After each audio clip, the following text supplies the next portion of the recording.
Liberdade cristã. É importante pensar que as palavras têm uma origem e um contexto. Elas não surgem do nada e simplesmente aparecem na língua. Normalmente, os conceitos têm relação com situações, com culturas e com pensadores. É assim com a palavra liberdade.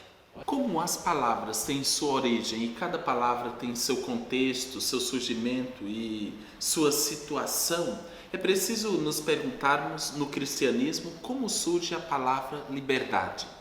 É verdade que no cristianismo o tema principal nem é tanto a liberdade, mas um termo surgido com Santo Agostinho no século IV, que é o livre-arbítrio.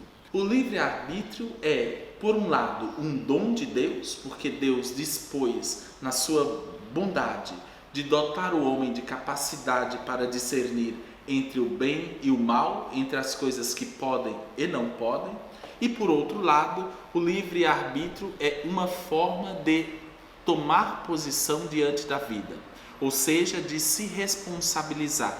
E nesse sentido, o livre-arbítrio diz respeito à capacidade humana de discernimento entre aquilo que pode ou não pode se fazer.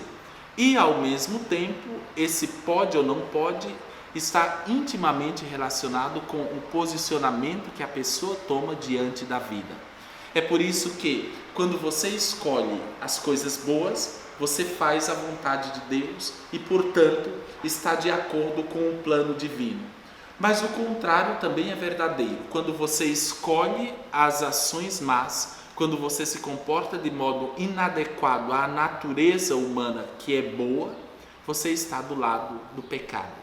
Então há uma relação íntima entre o uso do livre-arbítrio e o pecado, entre fazer o bem porque é vontade de Deus e fazer o mal porque é uma escolha humana.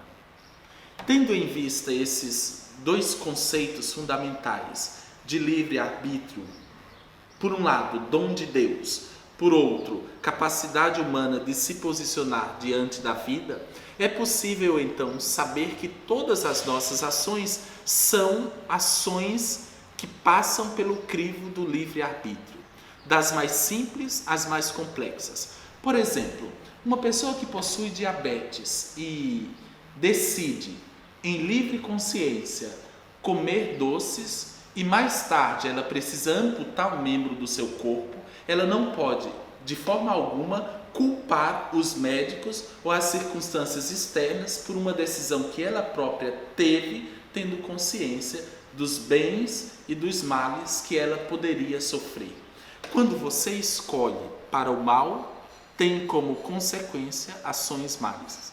Quando você escolhe para o bem, tem como consequência ações boas. E isso vale também para as coisas mais complexas. Quando você decide, e é um mandamento de Deus, amá-lo acima de todas as coisas, a tua tendência nesse uso do livre-arbítrio é acertar mais na vida, ser mais feliz na vida e se encontrar melhor consigo mesmo.